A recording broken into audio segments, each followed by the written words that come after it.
आपका कहने का मतलब ये है कि प्रेमानंद जी महाराज जी का जो ज्ञान है वो शास्त्रों के अकॉर्डिंग नहीं है? बिल्कुल गलत है उनका। प्रेमानंद जी महाराज का नहीं, जितने भी संत हैं आज के समय में, या बाकी हम प्रेमानंद जी महाराज के ऊपर ही बात करेंगे। आज के समय में संत रामपाल जी महाराज के सिवाय इस पृथ्वी पर कोई दूसरा संत ही नहीं जो शास्त्र के अनुकूल भक्ति करा रहा हो।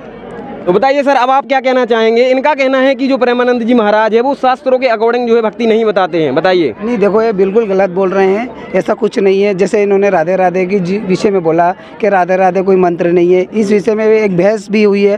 वो जो प्रदीप मिश्रा जी थे, उन्होंने ये चीज़ बोली थी कि राधे राधे कोई मंत्र नहीं है। इस विषय में भी कोर्ट में उन्होंने माफ़ी भी मांगी है कि हाँ राधे राधे मंत्र है और इससे मोक्ष हो सकता है।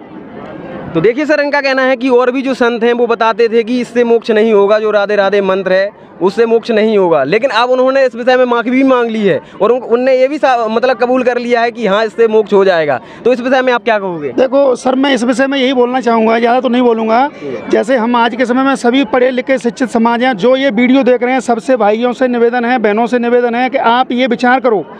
जैसे ये भैया अभी बोल रहे हैं कि प्रेमानंद जी ने और जो प्रदीप मिश्रा जी हैं, इन दोनों में बहस हुई एक राधे नाम के ऊपर। अब भाई जब राधे नाम के ऊपर इन दोनों में बहस हो गई, अभी कुछ ऐसा सुनने में आ रहा है कि वो एक प्रदीप मिश्रा जी के ऊपर केस कर दिया, अब इनने उसको एक्सेप्ट कर लिया। तो भाई ऐसे कैसे हो गया? एक बार तो आप कह रहे हो कि भाई राधे नाम शास्त्र के अंदर है और दूसरी बार आपने एक्सेप्ट कर लिया कि नहीं है, यानी तो ये कहीं दोनों ही एक दूसरे के खिलाफ हैं। ये उस चीज़ को एक्सेप्ट नहीं कर रहे। एक पहले तो बोलता है कि राधे नाम से मोक्ष होगा, दूसरे प्रेमानंद जी कहते हैं कि राधे नाम से मोक्ष हो जाएगा, प्रदीप जी कहते हैं राधे का नाम किसी भी शास्त्र में नहीं है और राधा जी का विवाह हुआ नहीं था। ये मैंने भी डिबेट देखा था 3 दिन पहले। फिर उसके बाद में काफ़ी जो अपने न्यूज़ चैनल हैं उनके ऊपर डिबेट हुआ और प्रदीप जी के जो प्रदीप मिश्रा जी हैं कथावाचक, वो भी पंडित हैं एक, उनके ऊपर काफ़ी प्रेशर बनाया गया, तो उसके बाद उनने एक्सेप्ट कर लिया। तो हम इस बात पर नहीं जाते कि उनने एक्सेप्ट किया है कि नहीं किया है, हम इस बात के ऊपर जाते हैं कि हमारे जो सदग्रंथ हैं, पवित्र गीता जी, चारों वेद, इनके अंदर अगर राधे मंत्र कहीं पर है, अगर उसके अंदर लिखा है तो ये बताएं प्रेमानंद जी और ये जितने भी धार्मिक गुरु हैं, अगर ये यहाँ पर नहीं बता पाते हैं तो हम इस बात को नहीं मानते। क्योंकि संत रामपाल जी महाराज जो भी ज्ञान देते हैं, जो भी मंत्र देते हैं, जो भी भक्ति देते हैं, सभी शास्त्रों में प्रमाणित करके बताते हैं, न कि कोई अपना मनमाना आचरण बताते हैं। अच्छा सर, आप क्या कहना चाहोगे? क्या राधे राधे जपने से मोक्ष हो सकता है? जी देखो, पहले तो है ना, भारत भूमि में संतों को सबसे शिरोमणि कहा गया है। मतलब भारत भूमि में जैसे कि अभी मतलब प्रेमानंद जी का जो विषय है, तो प्रेमानंद जी भी मतलब भारत भूमि में संत हैं। लेकिन मेरा यूँ कहना पड़ता है कि संत का काम है, जैसे पब्लिक है, पब्लिक को सच्चाई बताना। तो पहले तो आपस में ये सब लोग आपस में डिस्कस कर लें। जब हम संत रामपाल जी महाराज जी के अनुयायी एकदम दावा करके कहते हैं और हमारे गुरु जी कहते हैं कि भैया प्रेमानंद जी और बाकी के जितने भी संत हैं, आपका ज्ञान गलत है, तो फिर जब ये डिबेट हुई तो इसमें एक पक्ष संत रामपाल जी महाराज जी के अनुयायियों का भी रख लेना चाहिए था, तो भैया पब्लिक को सच्चाई पता लग जाती। और हाँ, हम संत रामपाल जी महाराज जी के अनुयायी बिल्कुल दावा करके कहते हैं कि बाकी के संतों के पास में किसी भी प्रकार का ऑथेंटिक ज्ञान नहीं है। हाँ, माना कि ये भोली जनता को गुमराह कर रहे हैं अन्य प्रकार के मंत्रों का जाप बताकर, लेकिन मोक्ष प्राप्ति बात अगल है। और जो हमारे हिंदू धर्म में, सनातन धर्म में जो मतलब सदग्रंथ हैं, उनको प्रमाण लेके अगर कोई मंत्र बताता है तो उसका पर्सनल मत है, उससे मोक्ष प्राप्ति का कोई उद्देश्य नहीं है जी।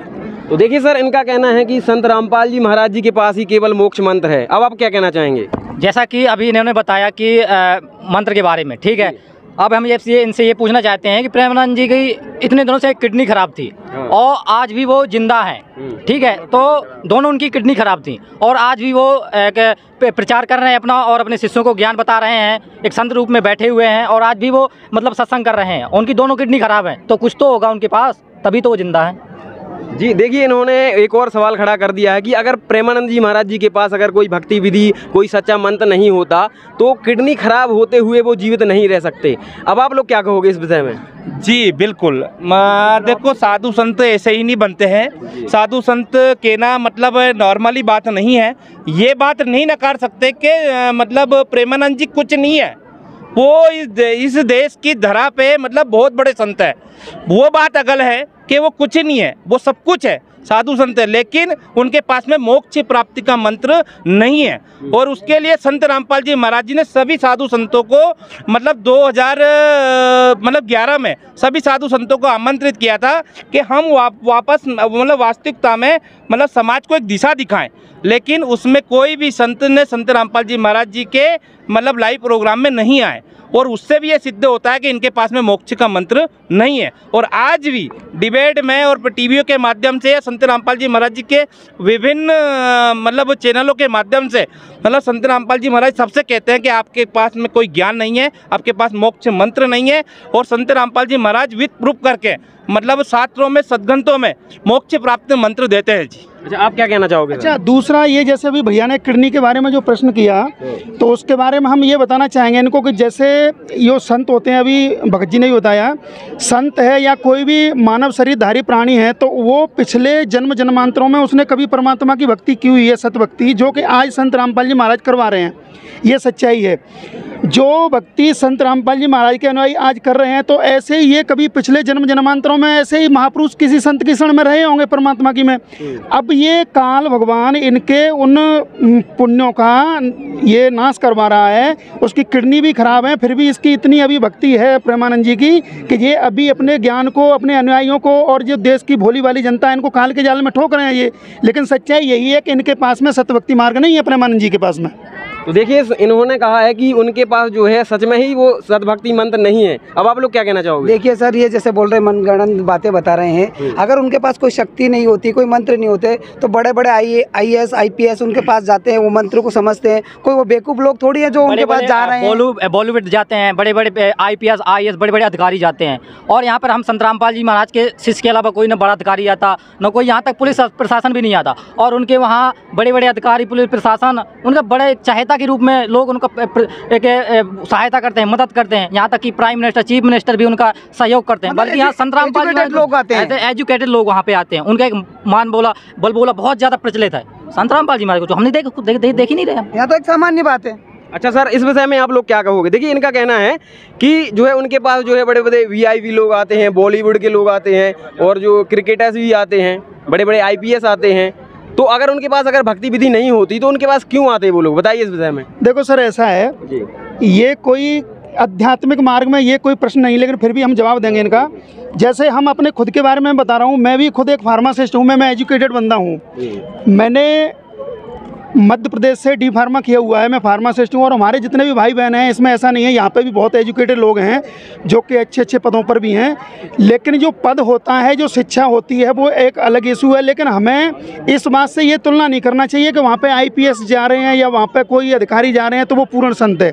पूर्ण संत की पहचान सत्य जो भक्ति होती है, जो सदग्रंथों में ज्ञान होता है, उसके आधार से होती है।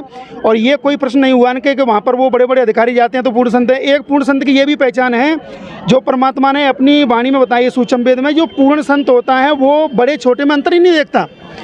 हमने देखा है प्रेमानंद जी के यहाँ पर जो VIP लोग हैं उनके यहाँ पर कुर्सियों पर बैठते हैं।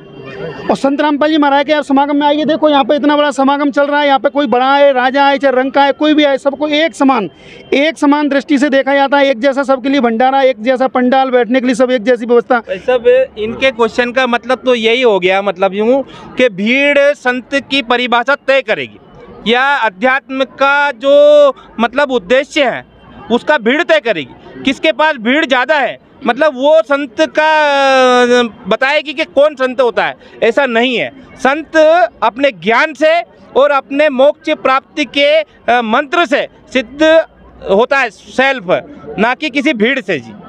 तो बताइए सर, अब आप लोग क्या कहना चाहेंगे? मैं यूँ कहना चाहता हूँ सर कि जैसे हमारे जो गुरुजी हैं प्रेमानंद जी, वो एक संत है, उनकी वेशभूषा भी पूरी संत है। वो उनका कोई परिवार भी नहीं है, मतलब वो जो भी करते हैं मानव सेवा के लिए करते हैं। बल्कि इनके गुरुजी के विषय में हमने सुना है कि उनका तो परिवार भी है, वो एक गृहस्थ भी है, तो वो संत कैसे हो सकते हैं सर? उनको कैसे हम संत एक्सेप्ट करेंगे?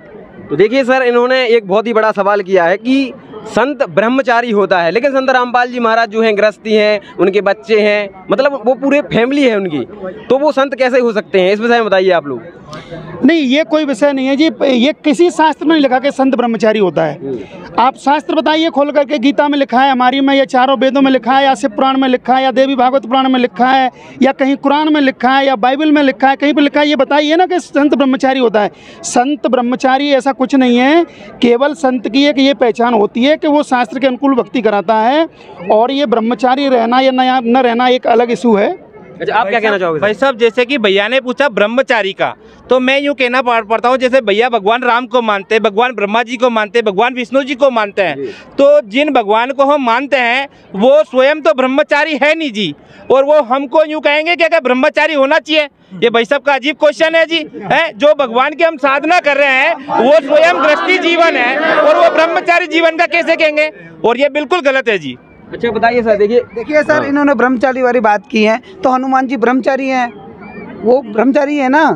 देखिए इन्होंने कहा है कि हनुमान जी महाराज जी तो ब्रह्मचारी हैं, बताइए इस विषय में बताइए। भैया हनुमान जी अगर ब्रह्मचारी है तो हनुमान जी के पिताजी तो ब्रह्मचारी नहीं थे, पर हनुमान जी कैसे आए थे यहाँ पे? अगर ब्रह्मचारी सभी हो जाएंगे तो ये भी तो एक बात है जी। जब सभी ब्रह्मचारी हो जाएंगे इस पृथ्वी पर ये कि यहाँ पे यहाँ कैसे लोग आएंगे, भक्ति कैसे करेंगे आत्मा यहाँ पे? तो ये कोई प्रश्न नहीं हुआ जी इनका, हम तो इससे संतुष्ट नहीं है जी। अच्छा बताइए सर, और क्या कहना चाहोगे आप लोग? जैसा कि सर अभी आज के टाइम पे मानव समाज संत को एक अच्छे लाल पीले वस्त्र देखकर और तिलक में माथा रख बिकायदे हर चीज़ संत का रूप इसी प्रकार से मानव समाज आज के टाइम पे देखता है, और पहले भी देखता आ रहा है। तो यहाँ पर हम दूसरे तरफ देखते हैं, संत रामपाल जी महाराज एक साधारण सिंपल वेशभूषा में रहते हैं। तो हम हिंदू संस्कृति में ये देखा है हमने कि संत होता है, उसकी पूरी परिभाषा ही अलग होती है, परिभाषा उसकी अलग होती है, उसका स्वरूप अलग होता है, उसकी परिभाषा अलग होती है, उसको किसी प्रकार का मोह नहीं होता, नहीं होता है जी। तो देखिए सर, इन्होंने एक और सवाल किया है कि संत रामपाल जी महाराज जो एक साधारण से संत हैं, लेकिन हमारे जो सनातन धर्म के धर्मगुरु हैं उनकी पहचान यही है कि वो तिलक लगाते हैं, बड़ी बड़ी दाढ़ी मूंछें, मतलब हर प्रकार से संत की यही पहचान है। इस विषय में आप लोग क्या कहेंगे? जी भाई साहब, अगर हमारे संत रामपाल जी महाराज जी नॉर्मल है और अगर वेशभूषा संत जैसी नहीं है, तो संत रामपाल जी महाराज जी के अनुयायी और संत रामपाल जी महाराज जी ने तो सभी लोगों को जो संत की पदवी पे बैठे हैं उनको चैलेंज कर रखा है, तो चैलेंज कर रखा, तो उनको आध्यात्मिक चर्चा कर लेना चाहिए उनसे जी। संत रामपाल जी महाराज जी संत अगर नहीं है तो संत रामपाल जी महाराज जी मतलब संत का चोला किसी वेशभूषा से नहीं होता जी। वेशभूषा तो एक सिर्फ व्यक्ति की पहचान है जी, जिसमें और संत अपने ज्ञान से और अपने मंत्र से और अपनी मतलब शक्ति से होता है जी। क्या कहोगे आप? देखो सर जी, अभी भैया ने कहा था कि वो संत वो तिलक लगाते परमानंद जी। संत की पहचान कभी भी तिलक से और कपड़ों से नहीं होती। संत की पहचान होती है उनके ज्ञान से, तत्व ज्ञान से, जो कि हमारे शास्त्र जिसके बारे में बताते हैं। जैसे गीता जी के अध्याय नंबर 15 के श्लोक नंबर 1 से लेकर 4 तक बताया गया है। जैसे सबसे पहले बताया गया है अध्याय नंबर 4 के श्लोक नंबर 34 में कि अर्जुन तू सब भाव से उसकी तत्वदर्शी संत की खोज कर, उसको दंडवत प्रणाम कर, कपट छोड़कर सरलता पूर्वक प्रश्न कर, फिर वे परमात्म तत्व को जानने वाले ज्ञानी महात्मा तेरे को उस तत्व ज्ञान का उपदेश करेंगे। तो वहाँ बताइए महात्मा की पहचान कि तत्वदर्शी संत को ढूंढ। अब तत्वदर्शी संत है कैसा, वो कौन है, इसका प्रमाण उसी पवित्र गीता जी के अंदर लिखा हुआ है, जो कि हमारे संत रामपाल जी महाराज जी ने हमको बताया है। अध्याय नंबर 15 के श्लोक नंबर 1 से 4 तक श्लोक शुरुआत होता है कि ऊर्ध्व मूलम अधे शाखम अश्वत्थम प्रामु, ऐसे करके श्लोक है वो। उसके अंदर सीधा ये बताया हुआ है कि अर्जुन ये संसार जो है ये उल्टे वृक्ष के समान है, जिसकी जड़ ऊपर को है, शाखा नीचे को है, और जो पूरे इस संसार रूपी वृक्ष को सभी विभागों को बता देगा, स वेदवित, वह वेद के तात्पर्य को जानने वाला है, अर्थात वही तत्वदर्शी संत है। तो तत्वदर्शी संत की पहचान हमारे शास्त्र तो कुछ और बता रहे हैं, और हमारे यहाँ पर जो नकली धर्मगुरु हैं प्रेमानंद जी जैसे, वो कहते हैं और उनके अनुयायी कहते हैं, जैसे भी भैया बोल रहे हैं कि हमारे संत तो तिलक लगाते हैं, हमारे संत तो दाढ़ी रखाते हैं। अब बताओ कैसे संत नहीं है, इनकी किडनी भी फैल है फिर भी काम कर रहे हैं। तो ये नहीं है, ये मनमाना आचरण है अपना जी। तो देखिए सर, इनका कहना है कि तिलक लगाने से संत की पहचान नहीं होगी, संत की पहचान ज्ञान से होगी। अब आप लोग क्या कहेंगे? देखो, संत के पास शक्ति भी होना चाहिए ना, जैसे प्रेमानंद जी महाराज के पास शक्ति है, जैसे उनकी दोनों किडनियां खराब होने के बाद भी वो बिल्कुल स्वस्थ हैं, सही साठ हैं। ऐसा कुछ है नहीं इनका गुरुजी, तो अभी पता चला कि वो जेल में भी हैं। अगर उनके पास कोई शक्तियाँ होती तो बाहर होते ना, अभी वो क्यों रह जाते हैं? जब प्रेमानंद जी की किडनी खराब होते हुए भी वो आज जिंदा हैं, और जबकि संत रामपाल जी महाराज जेल में हैं, तो वो खुद बाहर क्यों नहीं आ जाते, अपने चेलों को, अपने अनुयायियों को सामने दर्शन क्यों नहीं देते, लाइव सत्संग क्यों नहीं करते, सॉरी जो ऑफलाइन सत्संग क्यों नहीं करते, तो सामने क्यों नहीं आते फिर? अच्छा, इस विषय में आप लोग क्या कहना चाहेंगे? देखो सर, जेल का तो खैर ऐसा है, जैसे हम अपने पुराने भगवानों की भी, जिनको भगवान मानते हैं ये भाई, जैसे श्री रामचंद्र जी थे, श्री कृष्ण भगवान थे, ये भी महापुरुष हुए हैं, महात्मा गांधी जी भी हुए हैं, ये भी महापुरुष। पहले जब महात्मा गांधी जी ने आंदोलन किया था हमारे देश के लिए, तो उस समय की जो पीढ़ी थी वो उनको इसी हे दृष्टि से देखती थी कि भाई महात्मा गांधी तो जेल में हैं और ये कैसे महापुरुष हो सकते हैं। लेकिन आज महात्मा गांधी जी को कितने आदर से देखा जाता है। तो आज का जो अभी युग चल रहा है, ये परिवर्तन का युग है, और ये परिवर्तन का युग है जो परमात्मा पहले निर्धारित कर गए थे। तो अभी संत रामपाल जी महाराज कबीर परमात्मा जी के रूप, अभी वो कबीर परमात्मा जी जो हैं वो संत रामपाल जी महाराज के रूप में यहाँ युग परिवर्तन का काम कर रहे हैं। और जो अभी रही जेल की बात, वैसे ये बोलते हैं कि जेल में है, लेकिन हम संत रामपाल जी महाराज के अनुयायी ये बिल्कुल विश्वास के साथ कह सकते हैं इनको कि संत रामपाल जी महाराज जेल में नहीं हैं, संत कभी जेल में नहीं होते। जैसे एक मोबाइल का जो टावर होता है वो चाहे कहीं पे भी खड़ा रहे, लेकिन उसकी जो रेंज होती है वो सब जगह काम कर रही होती है। ठीक इसी प्रकार संत रामपाल जी महाराज कहीं पर भी हों, वो हमारे भारतवर्ष के अंदर हैं, वो अपनी जो वैज्ञानिक तरीका है उस तरीके से अपने ज्ञान का प्रचार कर रहे हैं। देखो आज जब संत रामपाल जी महाराज का 2014 में जो बरवाला का कांड हुआ था, उससे लेकर आज तक आप देखिए ऐसा किसी संत के इतिहास में हुआ है? इतना बड़ा परिवर्तन संत रामपाल जी महाराज कर रहे हैं, इतने आश्रम संत रामपाल जी महाराज के चल रहे हैं, और जनता भाई बहन लोग हमारे इस ज्ञान को समझ करके, सोशल मीडिया पर देख करके, प्रमाणों को देख करके कितने उमड़ के आ रहे हैं। आज संत रामपाल जी महाराज की जो संगत है वो करीबन करोड़ों में हो गई है। तो हम इस बात को नहीं मानते कि संत रामपाल जी महाराज जेल में है। बाकी ये संत का शरीर है, ये 5 तत्व का है, ये कहीं पे भी रहता है, लेकिन सत्य की जो शब्द शक्ति होती है, आध्यात्मिक शक्ति होती है, वो कार्य करती है जी। तो देखिए सर, इनका कहना है कि संत रामपाल जी महाराज जी जेल में होते हुए भी उनकी जो श्रद्धालुओं की संख्या लगातार बढ़ती ही जा रही है, तो ये चमत्कार से कम नहीं है। अब आप लोग क्या कहेंगे? देखिए सर, अभी भाई साहब ने जो बोला कि संत जैसे कि इन्होंने क्या, इनको भगवानों ने कोई चमत्कार नहीं किया, तो जैसे हमारे जो कृष्ण जी थे वो जैसे ही पैदा हुए थे वो जेल में, तो जैसे पैदा हुए उनके ताले अपने आप टूट गए थे और बाहर आ गए थे। तो जो भगवान होता है, जैसे बोल रहे हैं कि हमारे रामपाल जी महाराज कबीर साहब के रूप में यहाँ पर आए हैं, तो मतलब जो कबीर साहब को ये पूर्ण परमात्मा भी बोलते हैं, तो अगर पावर है तो जैसे कृष्ण जी के वो ताले टूटे थे, इस प्रकार होना चाहिए ना। वो जेल में थे तो अपने आप बाहर आ जाते। कृष्ण जी के लिए तो वो लोग सो गए थे, ताले टूट गए थे, बहुत सारे चमत्कार हुए ना। तो बताइए सर, इस विषय में आप लोग क्या कहेंगे?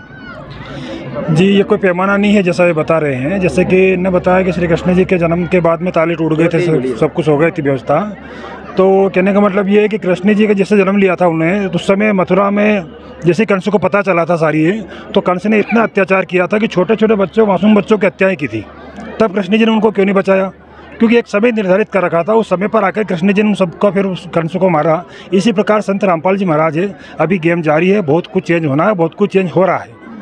रही बात शक्ति की, तो लाखों भगत संत रामपाल जी महाराज के नावी है, उनको लाखों लाख सुख हो रहे हैं, तरह तरह की बीमारियां कट रही है। और जैसा कि इन्होंने बताया कि प्रेमानंद जी को जो किडनी होते हुए कर रहे हैं, तो फिर उनको किडनी होना ही नहीं था।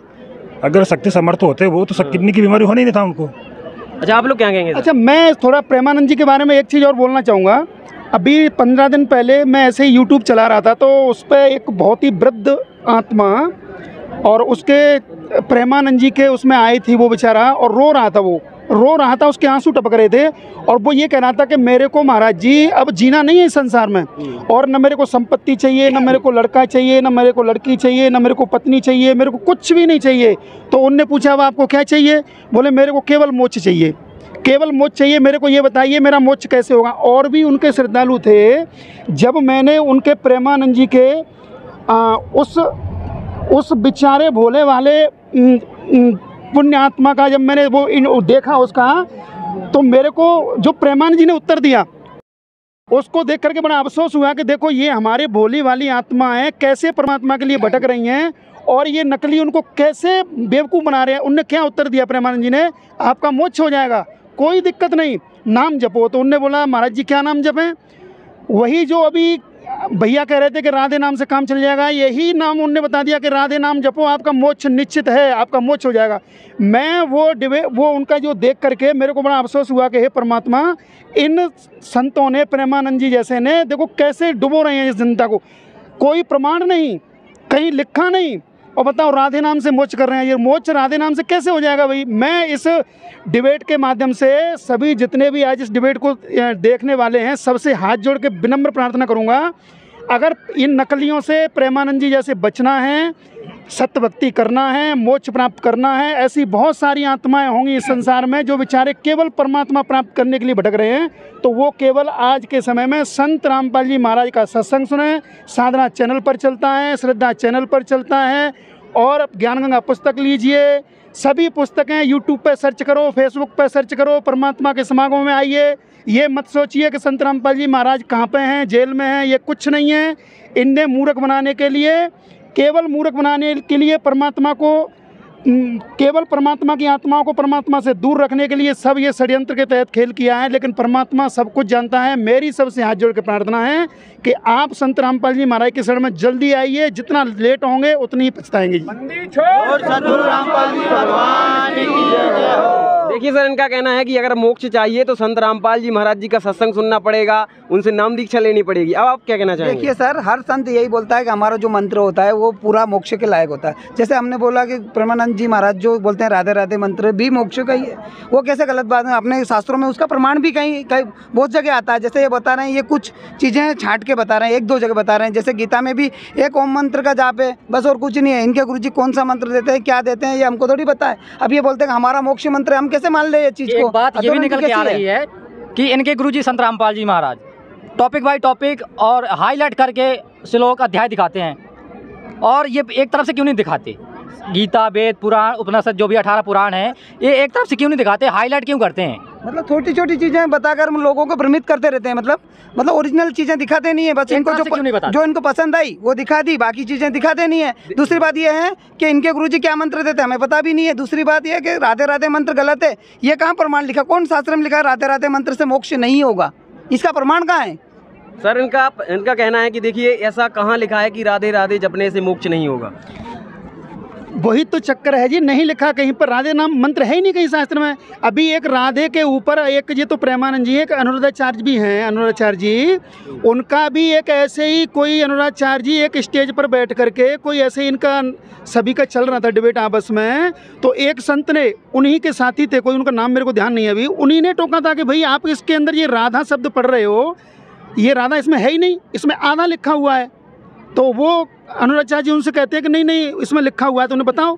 अब बताने का नंबर आया तो वो वहीं अनुराचार्य जी भी फेल हो गए, फ्यूज हो गए, क्योंकि वहाँ था ही नहीं। बताइए सर, अब आप क्या कहना चाहेंगे? देखिए सर, जो भाई साहब ने बोला कि उसमें राधा राधा नाम नहीं है, आधा आधा लिखा हुआ है, तो इनके भी जैसे इनके गुरुदेव जो बताते हैं कि कवि, ये भी कबीर देव वहाँ लिखा हुआ नहीं होता है, वहाँ भी कवि लिखता है। वो ये कवि के अर्थ कबीर देव, कबीर साहब कर लेते हैं। जैसे कि शास्त्रों में बहुत सारी चीज़ें, जैसे यजु का बताते हैं कि यहाँ पर यजु लिखा है तो इसका नाम यजुर्वेद होना चाहिए। ऐसे क्वेश्चन होते हैं सर हमारे धर्मशास्त्र में, और ये इनको जो पसंद आता है उसको बोल देते हैं। जैसे इन्होंने राधा को आधा बता दिया, जैसे कि और जैसे वो कवि है तो उसका कबीर साहब कर लिया, ऐसा होता है सर।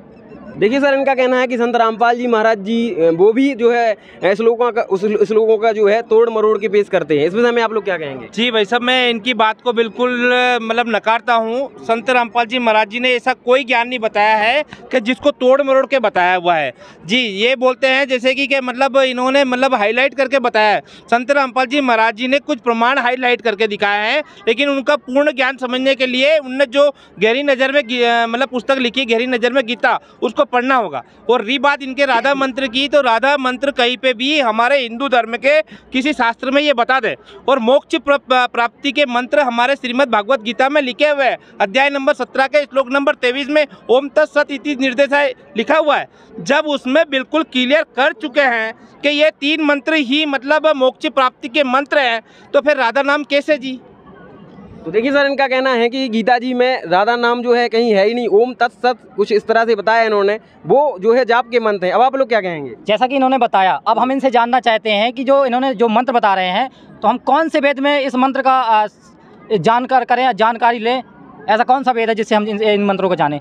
बहुत सारे संत बोलते हैं ओम तत्सत, तो बहुत सारे संत बोल देते हैं। राधा स्वामी जी भी बोलते हैं कि ओम तत्सत है, ऐसे कैसे मान लें? देखिए, इनका कहना है कि और भी तो संत हैं, वो भी तो ओम तत्सत देते हैं, तो संत रामपाल जी महाराज ऐसा क्या अलग बताते हैं, बताइए सर। ऐसा है सर जी, जो ओम तत्सत जो अध्याय नंबर 17 के श्लोक नंबर 23 में दिया हुआ है, ये जो मंत्र है ये संत रामपाल जी महाराज बताते हैं, ये कोड वर्ड है और कोड वर्ड हमेशा उसको पूर्ण संत जो होता है, तत्वदर्शी संत होता है, वो उसको क्लियर करके बताता है। जैसे हमें परमात्मा ने, हम संत रामपाल जी महाराज के शिष्य हैं तो उसको हमें परमात्मा ने दे रखा है, हमें वो बताया है, लेकिन हम उसको यहाँ नहीं बता सकते। उसको प्राप्त करने के लिए संत रामपाल जी महाराज से दीक्षा लेनी होती है। अपने शिष्य को ही संत रामपाल जी महाराज बताते हैं। जो ओम है वो तो डिक्लेयर उसमें दे रखा है, लेकिन जो तत् है और सत है ये दोनों ही गुप्त मंत्र हैं और वो गुप्त मंत्र हमेशा तत्वदर्शी संत ही बताते हैं। और उसके लिए देखो गीता ज्ञानदाता भी कह रहा है, जैसे ये भाई अभी कह रहे हैं कि जैसे इनके हिसाब से बोलोगे जैसे गीता जी का ज्ञान जैसे भगवान श्री कृष्ण ने दिया, ये भगत भाई हमारे जगत के लोग कहते हैं कि श्री कृष्ण भगवान ने गीता का ज्ञान दिया है। तो गीता का ज्ञान जो दे रहे हैं वो भगवान खुद कह रहे हैं कि अर्जुन तू उस परमेश्वर की शरण में जा, अध्याय नंबर 18 के श्लोक नंबर 62 में, कि उस परमात्मा की शरण में जा, उस परमात्मा की कृपा से ही तू सनातन परम धाम को और परम शांति को प्राप्त होगा। तो इससे भी क्लियर हुआ कि गीता का ज्ञान जो भगवान दे रहे हैं अर्थात श्री कृष्ण दे रहे हैं, तो श्री कृष्ण भगवान तो किसी और भगवान की शरण में जाने के लिए कह रहे हैं, उन पर तो ज्ञान है ही नहीं। और उनने ऑप्शन बता दिया कि अगर तेरे को वो ज्ञान चाहिए, वो परमात्मा चाहिए, तो तत्वदर्शी संत की खोज कर ले। एक बार कहवाओ बार बार कहलाओ, बात एक ही निकल के आती है कि तत्वदर्शी संत ही उन जो वास्तविक जो मंत्र होते हैं उनका आविष्कार करता है, उनको देता है। तो वो जो मंत्र हैं वो संत रामपाल जी महाराज के पास हैं। इन भाइयों से हम प्रार्थना करेंगे कि आप संत रामपाल जी महाराज का एक बार पुस्तक पढ़ो, उनका ज्ञान समझो, तब आपकी समझ में आएगा। बताइए सर, अब आप लोग क्या कहेंगे? तो हम सर आपसे यही जानना चाहते हैं कि पूर्ण संत की पहचान कैसे करें हम? संत तो बहुत हैं विश्व में, एक से एक जैसे संत हैं, तो हम पूर्ण संत की पहचान कैसे करें? और दूसरी बात है, सभी संत यही बताते हैं सर, मंत्रों भी यही बताते हैं। और सब बहुत सारे संत तो ये बोलते हैं सबके मालिक एक हैं, सभी बोलते हैं, मैंने सभी में सभी धर्मों के लोग भी बोलते हैं, लेकिन वास्तविकता तो पता ही नहीं है कि वो एक है कौन। समस्या यहाँ जाके खड़ी है ना सर। अब ये बोलते हैं कि हमारे गुरुजी वो परमात्मा है। तो देखिए सर, इन्होंने जो है 2 क्वेश्चन किए हैं। एक तो ये किया है कि पूर्ण संत की क्या पहचान है, क्योंकि बहुत सारे जो है संत हैं, हम पहचान ऐसे कर नहीं पाते। और दूसरा ये कहा कि सबका मालिक एक है, वो आखिर वो सबका मालिक है कौन? तो इसका जवाब कौन देगा जी? देखो सर जी, ऐसा है जैसे पूर्ण संत के बारे में हम भाई को बताएंगे 2-3 एग्जाम्पल, अगर इनको समझ में आया सदग्रंथों से ही, जो कि हमारे संत रामपाल जी महाराज ने बताया। सबसे पहला बहुत ही बढ़िया जो तत्वदर्शी संत की, पूर्ण संत की पहचान है, वो गीता जी में दी हुई है। जो इस संसार रूपी वृक्ष का जो ऊर्ध्व मूलम अधः शाखम अध्याय नंबर 15 के श्लोक नंबर 1 से 4 तक पूरा विश्लेषण दिया है कि इस पूरे संसार रूपी वृक्ष का जो वर्णन कर देगा सह वेदवित, वह वेद के तात्पर्य को जानने वाला है, अर्थात वही पूर्ण संत है। एक तो ये है, बहुत ही 100% सत्य उदाहरण है जी, इसको ये मान सकते हैं। दूसरा पर रामायण से ले सकते हैं। रामायण के अंदर भी एक चौपाई है, उसके अंदर एक प्रकरण चल रहा है जिसके अंदर भरत जी, हनुमान जी, लक्ष्मण जी, ये सभी भाई श्री रामचंद्र जी को हाथ जोड़कर विशेष निवेदन कर रहे हैं। तो वहाँ पर एक चौपाई है जिसमें श्री रामचंद्र जी ने कहा है, क्योंकि भरत जी ने भी एक प्रश्न किया था कि प्रभु उनकी संतों की जो महिमा है वो वेद और पुराणों में गाई गई है, लेकिन वो है कौन वो संत, हम कैसे पहचान करें उस संत की? तो हमें देखो यहाँ पे विचार करना चाहिए कि जो भगवान, जिनको अपन भगवान मानते हैं, वो भी क्या कह रहे हैं। श्री रामचंद्र जी उत्तर दे रहे हैं, एक पूर्ण संत की पहचान बता रहे हैं कि संतन के लक्षण सुन भ्राता, अगणित श्रुतु प्राण विख्याता। संतन के लक्षण सुन भ्राता, अगणित श्रुतु प्राण विख्याता। श्रुतु का मतलब होता है वेद और प्राण माने प्राण, यानी वो संत वही होगा जो अपने वेद और पुराणों का विख्याता होगा। उसकी ज्ञान उसके पास इतना होगा कि उसकी कोई गणना नहीं कर सकता उस ज्ञान की। तो एक पूर्ण संत की ये भी पहचान है कि वो संत, रामायण भी सपोर्ट कर रही है कि वो शास्त्रों के अनुकूल ही ज्ञान देता है, न कि मनमाना भक्ति बताता हो। सर वो बात आपकी ठीक है कि आपने पूर्ण संत की पहचान बता दी है, लेकिन शायद आप कुछ चीज़ें भूल रहे हैं। इनका दूसरा क्वेश्चन भी था कि सबका मालिक कौन है, क्योंकि देखिए सभी धर्म के लोग जो है बताते हैं कि सबका मालिक एक है, लेकिन वो सबका मालिक आखिर है कौन, इस पर बताइए आप। देखो इसके लिए सर, जैसे हमारे पवित्र वेद हैं, तो वेद के अंदर भी लिखा हुआ है कि कबीर जो है वो पूर्ण परमात्मा है और वो ऊपर रहता है सतलोक में, रितधाम। कबीर असी बम्बारी असी रितधामा असी, ये श्लोक है उसका। एक तो वेद में स्पष्ट नाम लिखा है कि कबीर है वो पूर्ण परमात्मा, पूरी सृष्टि का मालिक। और हमारी जो पवित्र गीता है उसके अंदर भी लिखा हुआ है अध्याय नंबर 4 के श्लोक नंबर 32 में कि वो पूर्ण परमात्मा ब्रह्मण्य मुखे, यानी अपने मुख कमल से यहाँ आंकता है वो परमात्मा, और अपने मुख कमल से सच्चिदानंदन घन ब्रह्म की वाणी में वो वाणी विस्तार से बोलता है, वो परमात्मा की वाणी होती है। और वेद के अंदर, ये तो गीता से हुआ, एक वेद के अंदर ये भी प्रमाण है कि वो परमात्मा जब इस पृथ्वी पर आता है तो कवियों का आचरण करता है, लोकोक्तियों के माध्यम से, मुहावरों के माध्यम से, कविता के माध्यम से, दोहावली के माध्यम से वो परमात्मा अपने ज्ञान को लोगों को बताता है। और इस संसार के लोग उस परमात्मा को न पहचान कर उसको एक कवि कहने लग जाते हैं। इसलिए उस वेद के अंदर भाई साहब है ना, जैसे भैया ने पूछा था कि मतलब पूर्ण परमात्मा कौन है, तो पूर्ण परमात्मा के लिए मेरा, जैसे कि अभी इनको ये भगवान राम को मानते हैं, भगवान कृष्ण को मानते हैं, मतलब 33 करोड़ देवताओं को मानते हैं, तो कुल मिला के मतलब कि जैसे कि ये भगवान राम को मानने वाले अल्लाह को तो मानते ही नहीं है, यीशु को मानते ही नहीं है, तो फिर उनका भगवान कौन हुआ? तो उसके लिए इस प्रकार से मतलब ऐसा भगवान को खोज करनी पड़ेगी कि जो जिसके लिए एक विधान हो, एक संविधान हो। जैसे कि संत रामपाल जी महाराज जी का एक नारा है, एक स्लोगन है कि जीव हमारी जाति है, मानव धर्म हमारा, हिंदू मुस्लिम सिख ईसाई धर्म नहीं कोई न्यारा। मतलब उसमें डिफाइन करते हैं। और फिर जैसे कि आगे के प्रमाण सहित तो भाई साहब ने और हम संत रामपाल जी महाराज जी के ज्ञान से सिद्ध करते हैं कि मतलब पूर्ण परमात्मा कबीर देव है, कबीर परमेश्वर है। उसका हवाला श्रीमद् भागवत गीता देती है और हिंदू धर्म के पवित्र ग्रंथ देते हैं जी। और सर जहाँ पर जितने भी संत रामपाल जी महाराज जी ने भी बताया है कि जिनको परमात्मा मिले उनने भी अपनी वाणी में स्पष्ट कहा है कि वो परमात्मा कबीर देव है। जैसे गरीबदास जी की वाणी है कि हम सुल्तानी नानक तारे, दादू को उपदेश दिया, जाति जुलाहा भेद न पाए, वो काशी माए कबीर हुआ। तो वो परमात्मा जो काशी के अंदर आए हुए थे, वो धारक रूप में वो परमात्मा कबीर देव ही हैं, पूरी सृष्टि के मालिक। देखिए सर, इनका कहना है कि जो है कबीर साहब ही पूर्ण परमात्मा है। अब आप लोग क्या कहना चाहेंगे? देखिए सर, शास्त्रों में, जैसे शास्त्रों की बात कर रहे हैं तो शास्त्र तो जिसका अनुवाद किया है महर्षि दयानंद सरस्वती जी ने, तो उनको तो इनसे अधिक ज्ञान है। दूसरी बात है, शास्त्र हमने भी पढ़े हैं, हमने भी सुना है, देखे हैं, उसमें अधिकतर लिखा है कि भगवान निराकार हैं। और इनके जो कबीर साहब जी हैं वो तो साकार रूप में यहाँ पर जुलाहे के रूप में आए थे, वो एक मानव रूप में आए थे, वो भगवान कैसे हो सकते हैं सर? देखिए सर, इनका कहना है कि जो है शास्त्रों में लिखा है कि भगवान निराकार है। अब आप लोग क्या कहेंगे? नहीं सर, ऐसा नहीं लिखा, क्योंकि समस्या ये है कि इनके जो धर्मगुरु हैं प्रेमानंद जी जैसे और भी, उनने बताया ही नहीं इनको शास्त्र खोल के, तो ये तो कहेंगे इनकी कोई गलती नहीं है। हम तभी इनसे निवेदन करते हैं कि आप शास्त्र पढ़ो, संत रामपाल जी महाराज ज्ञान समझो। कहाँ है परमात्मा निराकार? अरे वेद में लिखा हुआ है कि वो परमात्मा राजा की तरह विराजमान है, ऊपर राजा की तरह, उसके देखने लायक है, मुकुट है उसके सिर पर, तो परमात्मा निराकार हुआ कहाँ? बाइबल में भी लिखा है, जो मुसलमान भाई कहते हैं कि वो तो परमात्मा तो बेचून है, भैया बाइबल में भी लिखा हुआ है, बाइबल में और कुरान में लिखा हुआ है कि वो परमात्मा साकार है, मनुष्य सदृश है, वो मनुष्य जैसा है। तो कहाँ हुआ परमात्मा निराकार? अब इनके जो धर्मगुरु हैं उनको पता नहीं था, अब इनको तो फिर पता कैसे होगा? तो हमारे जो संत रामपाल जी महाराज हैं उनने शास्त्रों को सही समझा और प्रमाणित करके बताया। वेद में भी लिखा है कि परमात्मा राजा की तरह देखने में योग्य है, और वो ऊपर सतलोक में बैठा हुआ है सिंहासन पर, उसके छत्र है, शीश पर छत्र है वहाँ पर ऊपर, और बढ़िया आराम से मालिक बैठे हुए वहाँ पर, परमात्मा साकार है जी।